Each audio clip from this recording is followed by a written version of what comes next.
Students, आर्य coaching centre में आप लोगों का स्वागत है। मैं आरपी सिंह। आज आप लोगों के साथ जो यहाँ टॉपिक डिस्कस करने वाला हूँ वह बिलियन चैप्टर का टॉपिक है नॉर्मलता। ठीक, जिसे नॉर्मलिटी भी कहते हैं और इसे कैपिटल एन से रिप्रेजेंट करते हैं। आइए देखते हैं क्या होती है नॉर्मलता। मान लेते हैं हमारे पास 1 लीटर बिलियन उपस्थित है और 1 लीटर बिलियन में विलय के ग्राम तुल्यांकों की संख्या हम लोगों को चेक करनी है। विलय के ग्राम तुल्यांक को हम लोग एन ई से रिप्रेजेंट करते हैं। एन ई से रिप्रेजेंट करते हैं तो हमारा यहाँ पर कैपिटल एन का जो फॉर्मूला आएगा बनकर वह हो जाएगा विलय के ग्राम तुल्यांकों की संख्या। विलय के ग्राम तुल्यांकों की संख्या जिसे हम लोग किससे रिप्रेजेंट कर रहे हैं, एन ई से, और डिवाइड बाई बिलियन का आयतन। बिलियन का आयतन आपको ऑलवेज यहाँ पर लीटर में लेना है। बिलियन का आयतन आपको हमेशा यहाँ पर लीटर में लेना है और यह फॉर्मूला आपका एन का यहाँ पर बन जाएगा। ठीक, और इसे हम लोग इक्वेशन फर्स्ट कह देंगे। ये हमारी इक्वेशन फर्स्ट है। और अगर आपसे परिभाषा पूछता है कि नॉर्मलता की परिभाषा क्या है, तो इसी फॉर्मूले से आप नॉर्मलता की परिभाषा लिख सकते हैं। देखिए यहाँ पर जो आयतन है बिलियन का, उसे आपको क्या कर लेना है, इकाई कर लेना है, यूनिट कर लेना है। और 1 लीटर बिलियन में उपस्थित विलय के ग्राम तुल्यांकों की संख्या, 1 लीटर बिलियन में उपस्थित विलय के ग्राम तुल्यांकों की संख्या ही नॉर्मलता कहलाएगी। तो देखिए अगर यहाँ पर न्यूमेरिकल आता है इससे, तो यहाँ पे अगर न्यूमेरिकल आता है तो यहाँ पर सिर्फ हमारे लिए सबसे मेन चीज़ है वह है एन ई। किस तरीके से हम लोग एन ई को कैलकुलेट करें, क्योंकि वह आपको आयतन तो देगा। चलिए, तो एन ई को कैलकुलेट करने के लिए, विलय के ग्राम तुल्यांक की संख्या को कैलकुलेट करने के लिए हम लोगों को क्या करना होगा, एन ई बराबर, यह इसका फॉर्मूला होता है दी गई मात्रा जो आपको मात्रा गिवन होगी यह ग्राम में होगी। दी गई मात्रा वो भी किस में, ग्राम में। और किसकी मात्रा हम लोग को चेक करनी है, विलय की, डिवाइड बाई विलय का तुल्यांकी भार। तुल्यांकी भार भी जो रहेगा वो भी किसका रहेगा, विलय का रहेगा। ठीक, विलय का तुल्यांकी भार, जिसे हम लोग किससे रिप्रेजेंट करने वाले हैं, ई से। और दी गई मात्रा जो होगी वो क्या रहेगी, आपकी डब्ल्यू। तो एन ई का जो फॉर्मूला है वह बन जाएगा आपका, एन ई का फॉर्मूला डब्ल्यू अपॉन ई। और इस डब्ल्यू अपॉन ई जो एन ई का फॉर्मूला है, इस वैल्यू को अगर हम लोग समीकरण 1 में पुट कर दें तो एन का हमारा जो फॉर्मूला है वो बन के तैयार हो जाएगा W upon E divide by V litre. अगर इसे हम लोग रीअरेंज कर लें तो इसको हम लोग इस तरीके से लिख सकते हैं, N equal to W upon E into V litre. ठीक, और ये फॉर्मूला आप लोगों को याद रखना है फॉर न्यूमेरिकल।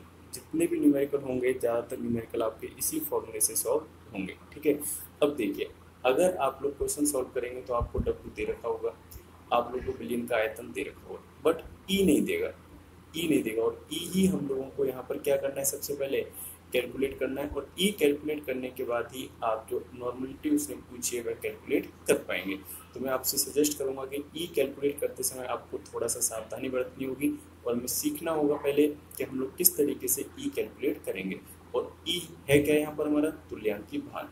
आइए सीखते हैं किस तरीके से हम लोग तुल्यांकी भार को कैलकुलेट करेंगे। देखिए, तुल्यांकी भार आपको अलग अलग तरीके से कैलकुलेट करना पड़ेगा। जैसे तत्व के लिए अलग तरीके से किया जाता है, यौगिक के लिए अलग तरीके से किया जाएगा, और किसी भी आयन के लिए या लवण के लिए अलग तरीके से हम लोग इसे कैलकुलेट करते हैं। इंग्लिश में इसे बेटा इक्विवेलेंट वेट कहते हैं और इसीलिए हम लोग इसे कैपिटल ई से रिप्रेजेंट करेंगे। इक्विवेलेंट वेट का ई ले लिया हम लोगों ने यहाँ पर। अगर किसी भी तत्व के लिए अगर आप बात कर रहे हो तो वह किसी तत्व का आपसे तुल्यांकी भार पूछा जाए तो कैसे कैलकुलेट करना है, तो देखिए हम लोग इस तरीके से लिखा करेंगे ई फॉर इक्विवेलेंट। और ये भी किसके लिए आप लोग कैलकुलेट कर रहे हो, तत्व के लिए। तो इसका फॉर्मूला होगा परमाणु भार डिवाइड बाई संयोजकता। परमाणु भार डिवाइड बाई संयोजकता। ठीक, इस तरीके से आप लोग यहाँ पर किसी भी तत्व के लिए तुल्यांकी भार कैलकुलेट कर सकते हो। संयोजकता की जगह पर हम लोग ऑक्सीकरण अवस्था भी यहाँ पर ले सकते हैं। मान लीजिए किसी ने आपसे सोडियम का तुल्यांकी भार पूछा, तो आपको किस तरीके से लिखना है, इसे ई और यहाँ पे इसके सफिक्स में लिख देंगे सोडियम। अब सोडियम का परमाणु भार क्या होता है, आप लोगों को पता होगा 23, और सोडियम की संयोजकता कितनी है, 1। तो इसका तुल्यांकी भार जो है सोडियम का वो आ गया कैलकुलेट होकर 23। ठीक, तो काफ़ी इजी है, इस तरीके से हम लोग कैलकुलेट कर सकते हैं। अगर मान लीजिए आपसे पूछ रहा है मैग्नीशियम का तुल्यांकी भार, तो मैग्नीशियम का परमाणु भार कितना होता है, मैग्नीशियम का परमाणु भार है 24 और डिवाइड बाई मैग्नीशियम की वैलेंसी और यह है 2, तो ई मैग्नीशियम हो जाएगा यहाँ पर आपका 12।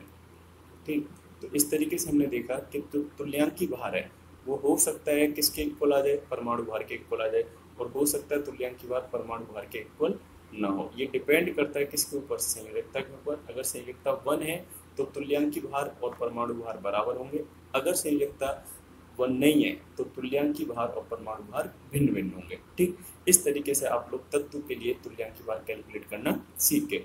अब हम लोग बात करेंगे किसके लिए, यौगिक के लिए।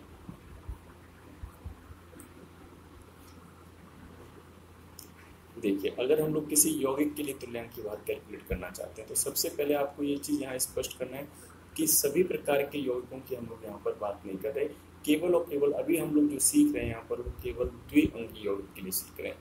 द्विअंगी यौगिक किस प्रकार के यौगिकों को कहा जाता है, पहले हम लोग यह समझेंगे। द्विअंगी यौगिक उन यौगिकों को कहा जाएगा जो केवल और केवल दो तत्वों से मिलकर बने होंगे, केवल दो तत्व। तो एक तत्व फर्स्ट मान लिया हम लोगों ने और एक है तत्व सेकेंड। ठीक है, दो तत्वों से मिलकर कोई यौगिक अगर बना हुआ है तो उसे हम लोग द्विअंगी यौगिक कह देंगे। तो तत्व फर्स्ट के लिए आप लोग क्या कैलकुलेट कर लेना, पहले तुल्यांकी भार, जिसे कि हम लोग क्या बोलेंगे E1, और आप तत्व 2 के लिए भी क्या कैलकुलेट कर लेना, तुल्यांकी भार, जिसे हम लोग क्या बोलेंगे E2। और E1 और E2 का अगर आप योग कर लोगे तो जो ये नया तुल्यांकी भार आ रहा है यही आपका ई यौगिक कहलाएगा। क्लियर है पॉइंट? तो काफ़ी इजी है। जैसे मान लेते हैं हम लोग कि आपको एक यौगिक दे दिया Na2O, तो सबसे पहले मैं ये चेक कर लेना है कि Na2O द्विअंगी है कि नहीं। तो देखिए Na एक तत्व है और ऑक्सीजन दूसरा तत्व है, इसका मतलब यह द्विअंगी यौगिक, और इसके लिए हम लोग इस फॉर्मूले से तुल्यांकी भार कैलकुलेट कर सकते हैं। तो हम लोग इसे इस तरीके से लिख लेंगे, ई सोडियम, सोडियम का तुल्यांकी भार, प्लस और ई ऑक्सीजन, ऑक्सीजन का तुल्यांकी भार। सोडियम का तुल्यांकी भार होता है 23 प्लस, अभी हम लोगों ने पीछे कैलकुलेट कर लिया था इसीलिए मैंने यहाँ पर ये डायरेक्ट लिख दिया है, क्योंकि 23 इसका परमाणु भार है और डिवाइड बाई इसकी वैलेंसी 1। ऑक्सीजन के अगर हम लोग तुल्यांकी भार की बात करें तो ऑक्सीजन का परमाणु भार है 16 और डिवाइड बाई इसकी वैलेंसी 2।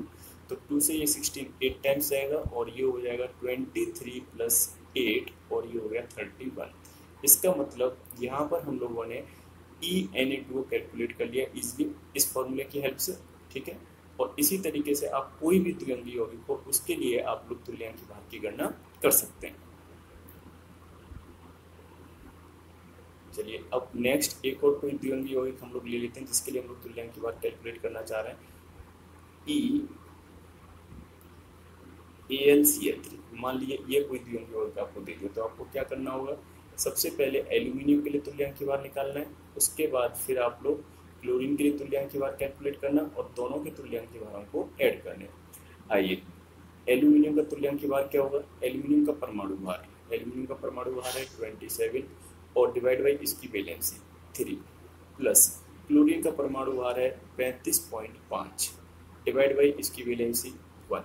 तो ये हो गया आपका 9 और ये हो गया 35.5, और दोनों को अगर आप ऐड कर देंगे तो ये हो जाएगा 44.5। इस तरीके से आप लोगों ने ये AlCl3 कैलकुलेट कर लिया, और मुझे लगता है AlCl3 का तुल्यांकी भार भी आप लोगों को समझ में आ गया होगा किस तरीके से कैलकुलेट किया गया। बट आप इस फॉर्मूले को ऐसे यौगिकों पर अप्लाई नहीं कर सकते जो कि दो से अधिक यौगिक तत्वों से मिलकर बने हों, दो से अधिक तत्वों से, जैसे MgCO3। MgCO3 जो है बेटा ये 3 तत्वों से मिलकर बना है, एक तो Mg पहला तत्व, दूसरा तत्व कौन सा है इसमें, कार्बन, और तीसरा तत्व है इसमें ऑक्सीजन। जबकि जो हमारा फॉर्मूला है वो केवल और केवल द्विअंगी यौगिक के लिए ही वैलिड है। इस तरीके के यौगिकों के लिए किस तरीके से तुल्यांकी भार कैलकुलेट करना है वो अभी हम लोग आगे सीखेंगे। चलिए, अब हम लोग बात करते हैं, कोई भी अगर आपको क्या दे रखा हो, अम्ल दे रखा हो, उस अम्ल के लिए आप लोग किस तरीके से तुल्यांकी भार कैलकुलेट करेंगे यह हमें सीखना है अम्ल के लिए। तो देखिए, अगर अम्ल आपको दे रखा है उसके लिए तुल्यांकी भार निकालना है, तो यह फॉर्मूला हमारा रहेगा अम्ल का तुल्यांकी भार। तो ई अम्ल लिखेंगे हम लोग इसे इक्वल टू, अम्ल जो होते हैं वो यौगिक होंगे और यौगिकों के केस में हम लोगों को यहाँ पर अणु भार ही लिखना पड़ेगा, अणु भार और डिवाइड बाई अम्ल के केस में यहाँ पर हमें लिखना पड़ेगा क्षारकता। अब कुछ बच्चों को यहाँ पर ये डाउट आएगा कि सर अम्ल है तो शायद अम्लता होनी चाहिए।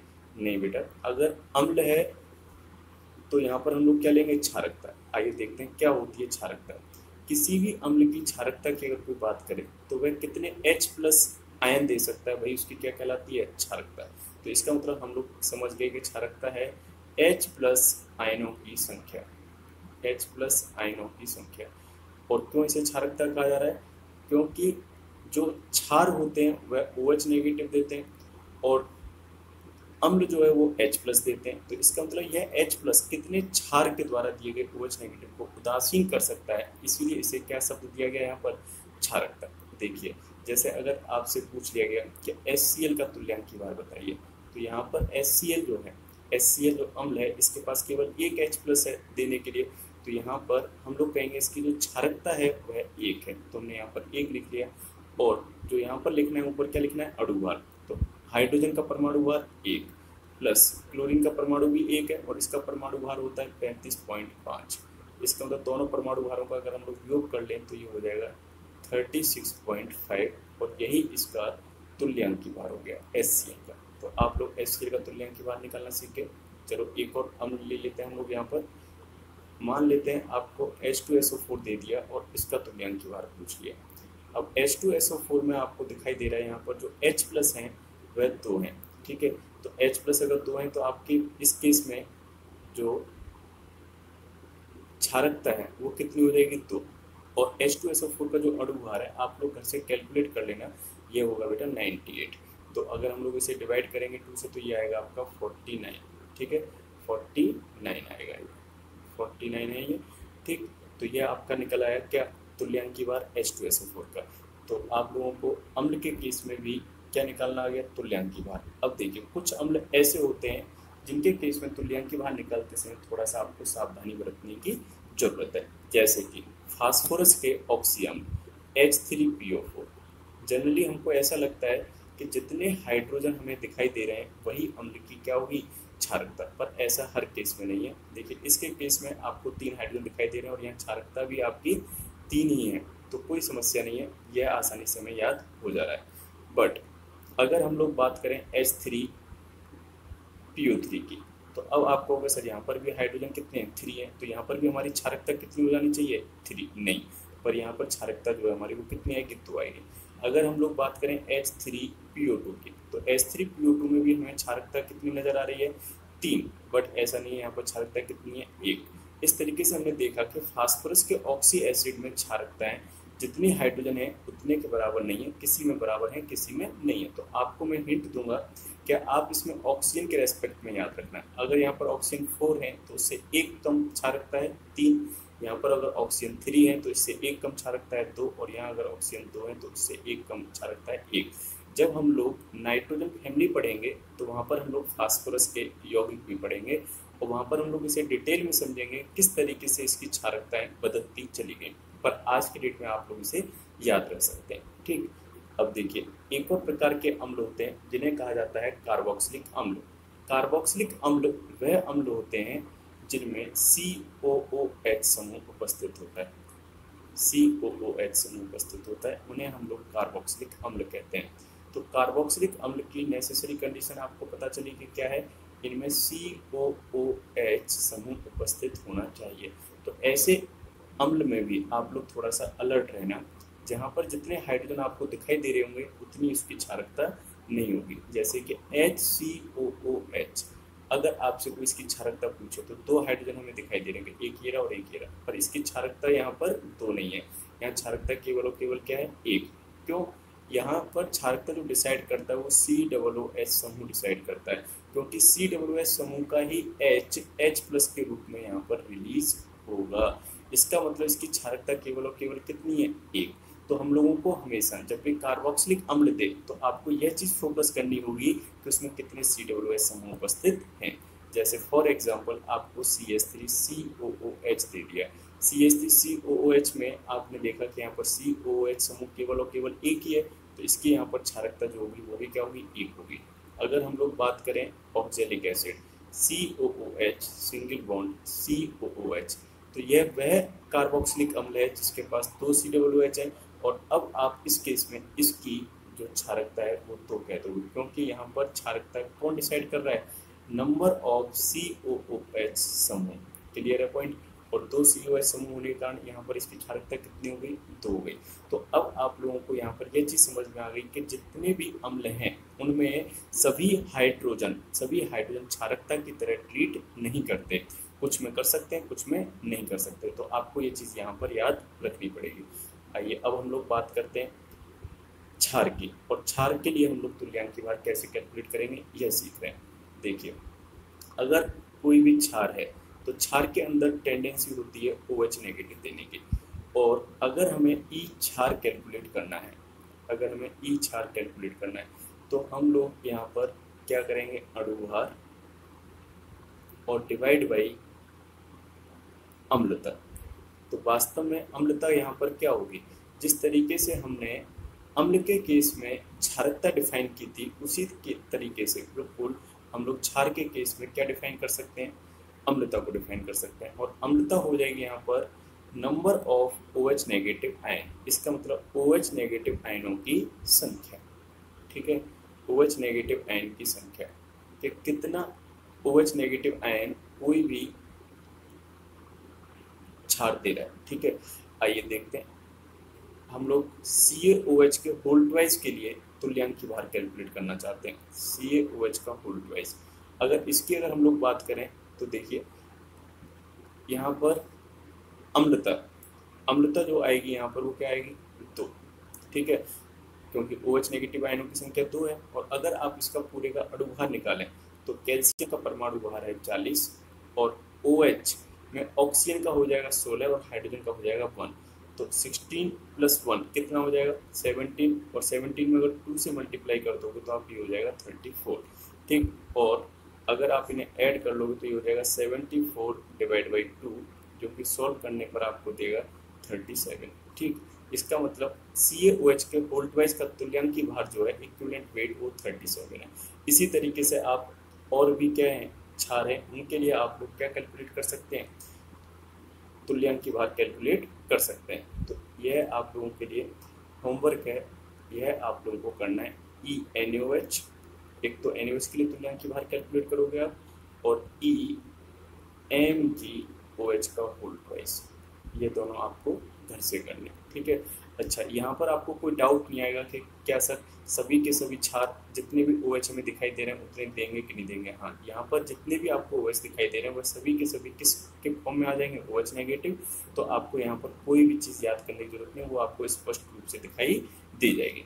चलिए अब हम लोग बात करते हैं किसकी, आयन के लिए, कि भाई आयन के लिए हम लोग किस तरीके से तुल्यांकी भार कैलकुलेट करेंगे। अगर देखिए कोई भी आयन है तो आयन 2 तरीके का हो सकता है, या तो केवल और केवल परमाणविक आयन होगा आपके पास, या फिर कैसा आयन होगा, बहुपरमाणविक, पॉलीएटॉमिक।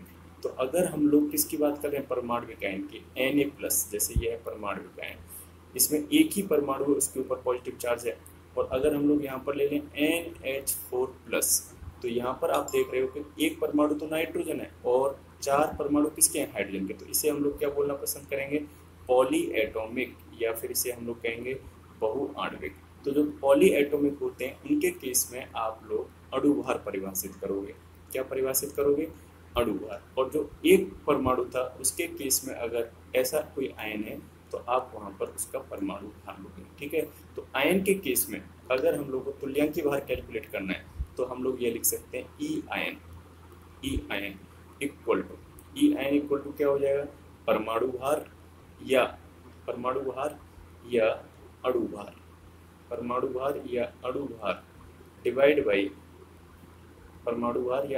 Divide by संयोजकता। अगर हम लोग किसी भी आयन की अगर बात कर रहे हैं तो उसके केस में संयोजकता जो होती है वह उस आयन पर उपस्थित आवेश होता है, केवल और केवल उस आवेश का आपको परिमाण देना है। जैसे यहाँ पर अगर हम लोग बात करें तो यहाँ धनावेश है और एक धनावेश, तो हम लोग कहेंगे इसकी संयोजकता 1 है। NH4+, इस पर भी एक धनावेश है तो इसकी संयोजकता कितनी है, 1। अगर मान लें हमें यहाँ पर किसी ने दे दिया Mg+2, तो अब देखिए यहाँ पर जो केवल और केवल धनावेश है और वो कितना है, 2, तो हमें केवल और केवल यहाँ क्या लेना है, परिमाण ही लेना है। इसकी संयुक्तता ट्रू हो जाएगी क्योंकि संयुक्तता कभी भी ऋणात्मक नहीं हो सकती है। और अगर यहाँ पर हमें दे दिया Al+3, तो यहाँ पर अगर हमें Al+3 दे रखा है तो इसकी संयुक्तता क्या हो जाएगी, केवल और केवल 3, क्योंकि हमें परिमाण चाहिए आवेश का, ना कि उसके चिन्ह से हमें कोई मतलब होगा। आइए देखते हैं किस तरीके से हम लोग आयन के लिए तुल्यांकी भार कैलकुलेट करेंगे। एक एग्जांपल हम लोग यहाँ पर लेते हैं। आपसे अगर मान लीजिए किसी ने पूछ लिया कि CO3 2 नेगेटिव के लिए तुल्यांकी भार कैलकुलेट करो, CO3 2 नेगेटिव, तो सबसे पहले तो हमें ये देख लेना है कि इसकी संयुक्तता कितनी है। तो आपको पता है कि यहाँ पर आवेश जो है 2 नेगेटिव है, तो हम लोग संयुक्तता ऋणात्मक तो बोल नहीं सकते, तो केवल और केवल क्या लिख लेंगे, तो और यह पॉलीएटॉमिक आयन है, पॉलीएटॉमिक आयन है तो इसके लिए अणु भार लेना पड़ेगा। तो कार्बन का परमाणु भार कितना है, 12, ऑक्सीजन के कितने परमाणु हैं, 3, तो 3 गुणा 16, और ये हो गया आपका टोटल अगर आप करोगे तो 12 प्लस के 48 और डिवाइड बाई 2, और यह आएगा आपका 30। ठीक है, अगर आप इसे सॉल्व करोगे तो कितना आ जाएगा, 30। तो यह हो गया आपका ECO3 2 नेगेटिव। ठीक, इस तरीके से हम लोगों ने किसके लिए सीख लिया, आयन के लिए। अब हम लोग जो बात करने वाले हैं वह करेंगे लवण के लिए। देखिए, अगर कोई भी लवण आपके पास है तो उस लवण को हम लोग आयनों में तोड़ सकते हैं। जैसे Na2CO3, अगर Na2CO3 लवण है तो इसे हम लोग किस में तोड़ सकते हैं, आयनों में। और आयनों में जब इसे ब्रेक करेंगे तो ये ब्रेक होगा 2Na+ और प्लस CO3 2 नेगेटिव। अब देखिए, जब भी किसी लवण को आयंस में ब्रेक करते हैं, ठीक है, तो यहाँ पर जितना धनावेश है उतना ही क्या होगा, ऋणावेश। तो यहाँ धनावेश कितना है, +2, और यहाँ ऋणावेश कितना है, -2। इसका मतलब धनावेश और ऋणावेश की संख्या क्या रहती है, बराबर। तो मैं कहूँगा आपको आवेश से डिवाइड करना है जब भी लवण का तुल्यांकी भार निकालना है, चाहे धनावेश से कर देना चाहे ऋणावेश से, पर इनके केवल क्या लेने हैं, आपको परिमाण लेने हैं, और परिमाण कितना है, यहाँ पर 2 है। क्लियर है पॉइंट। और अब आप देखिए, यह जो लवण हमने लिया है यहाँ पर 3 तत्व उपस्थित हैं। एक तत्व कौन सा है, सोडियम, एक तत्व है कार्बन, और एक तत्व है ऑक्सीजन। इसका मतलब ये द्विअंगी यौगिक नहीं है और ये त्रिअंगी यौगिक हो गया। और इस प्रकार के यौगिकों के लिए जो फॉर्मूला हम लोग अभी लिख रहे हैं उसके द्वारा तुल्यांकी भार कैलकुलेट कर लेंगे। चलिए, तो देखिए, कोई भी अगर आपको लवण दे रखा है तो उसके लिए तुल्यांकी भार लिखते समय क्या करना है, ई लवण इक्वल टू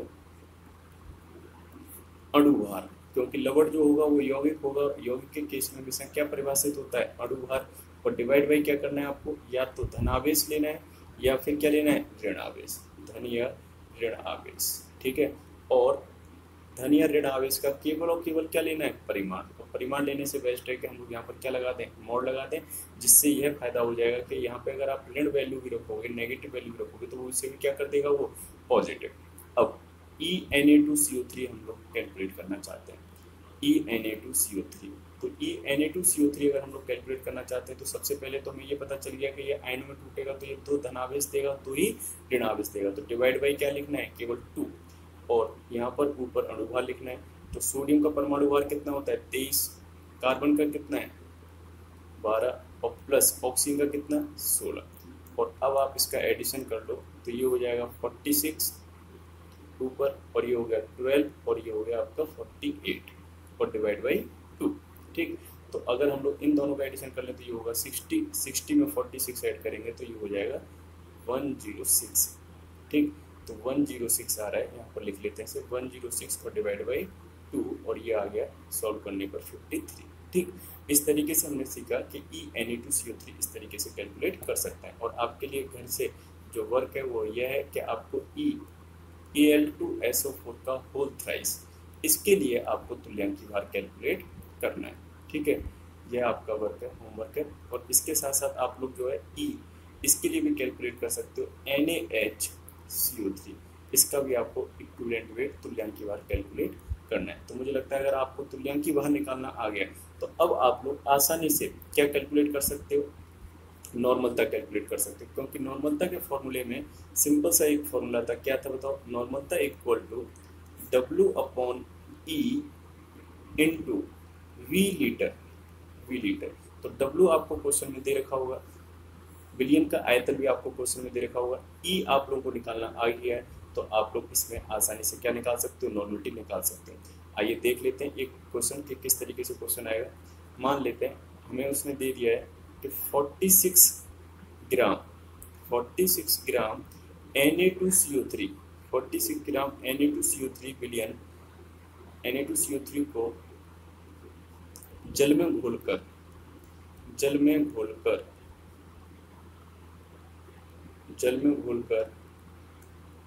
250 ml बिलियन बनाया गया। तो बिलियन की नॉर्मलता ज्ञात कीजिए। ठीक है, 250 ml बिलियन बनाया गया, तो बिलियन के हमसे क्या पूछ रहा है, नॉर्मलता पूछ रहा है। तो देखिए सबसे पहला काम हमें क्या करना है, Na2CO3 जो है यहाँ पर वह विलेय है, तो W विलेय हमको दे रखा है उसने, और W विलेय की वैल्यू हो गई है 46 ग्राम। ठीक, इसके साथ साथ आप लोग इसके लिए E कैलकुलेट कर सकते हो। E Na2CO3 के लिए जो आएगा E Na2CO3 वो क्या आएगा, E Na2CO3 ये होगा आपका Na2CO3 कैलकुलेट करने पर हमारा आया था 53। ठीक है, ये भी हम लोगों ने कैलकुलेट किया था। और V बिलियन का जो आयतन है वो कितना दे रखा है आपको, 250। तो इसका मतलब यहाँ पर हम लोग लिख लेंगे V 250 ml। ठीक है, अब देखिए 250 ml को हम लोग लीटर में भी कन्वर्ट करेंगे तो कितने से डिवाइड करना पड़ेगा, 1000 से, और ये हो जाएगा आपका V। अब आपको इस फॉर्मूले में केवल और केवल ये सब वैल्यूज पुट करनी है और जो भी आएगा वह आपका आंसर आ जाएगा। इस तरीके से आप लोग आसानी से नॉर्मलिटी कैलकुलेट कर सकते हैं। अगर आपको नॉर्मलता समझ में आ गई तो आप कमेंट बॉक्स में हमें बता सकते हैं, और अगर इससे रिलेटेड कोई भी डाउट है तो आप भी कमेंट बॉक्स में लिख सकते हैं। Thank you.